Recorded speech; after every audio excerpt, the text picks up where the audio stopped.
Some people like to cuddle them, some people don't.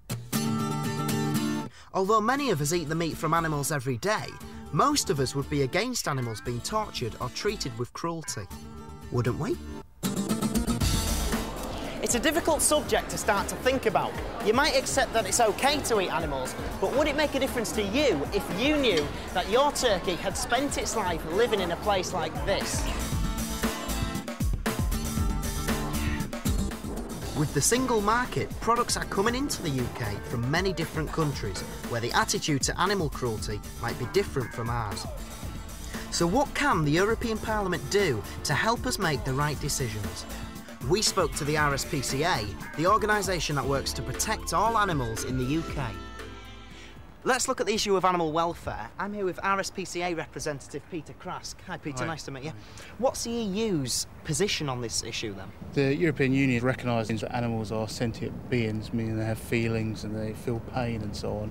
And from that, they've gone on to introduce legislation on farm animals, animals used in testing, live animal transport. And does the EU policy help the RSPCA in its work? Oh yes, it does, because it does introduce rules on live animal transport, so we can follow lorries to check they're following the rules, and as the RSPCA can bring prosecutions against companies that break the law on a whole range of issues really. It helps us, but also we try and help it in formulating better legislation. So how do you go about influencing the EU policy then? We talk to MEPs regularly. I was going across to see them in their offices to give them briefings on issues that are coming up, things we're concerned about. And we really try and influence legislation before it gets published. And then once it's published, we work with MEPs to improve it even more where we can.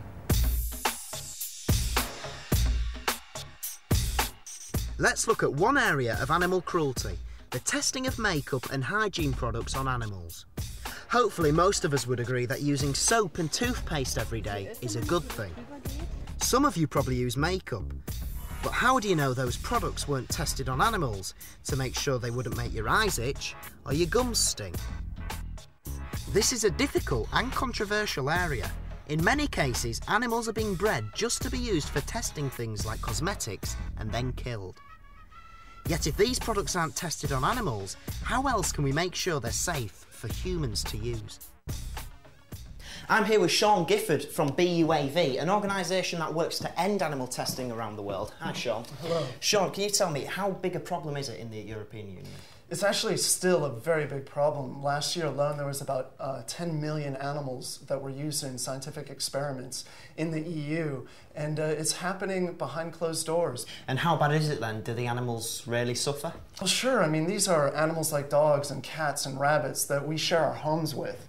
So we know they can suffer, they can feel pain, they can be happy or lonely, but inside cages in laboratories, they spend their whole lives in small metal boxes, sometimes not even big enough for them to turn around in. It's cruelty to animals, plain and simple. So how can a company justify this kind of treatment? Well, the companies, they want to make products that are safe for human beings. And so that's what they claim they're doing. But they can do that, you know, they can prove the safety without using animals. Animals don't have to suffer and die in the 21st century. And what are the alternatives then? The alternatives are there. There are complex computer models. There's computer imaging. We can grow tissue and organs in the laboratory and test chemicals and cosmetic ingredients on those things in the labs so animals don't have to suffer and die. Animal testing is not an easy problem to solve, but the European Parliament has worked with experts in the area to come up with laws on animal testing which will soon apply to any products bought and sold within the EU. I'm talking to John Bowis. Hi John. Hi. Can you explain about the law banning the testing of cosmetic products on animals? Yes, the law is designed to stop my friend here and 11 million like him being tested on and then destroyed for the benefit of humans on cosmetics. And we have a programme agreed by the Parliament now which will phase that out. But of course we have a responsibility to humans as well. To make sure that the products they use are safe. And so we want to have alternatives to animal testing which can gradually replace the tests that are currently used on animals. So do you think that the price of cosmetics will go up now that we're going to have to find an alternative to animal testing? No, I don't. I think because price, after all, is led by sales, and sales are led by public opinion, and public opinion has very much been in favour of the animals and their welfare. The debate about animal cruelty will continue, and people will have to make their own decisions on which side to take. But with the new laws passed by the European Parliament, companies selling their products inside the European Union will have no choice but to make sure they were made without cruelty to animals.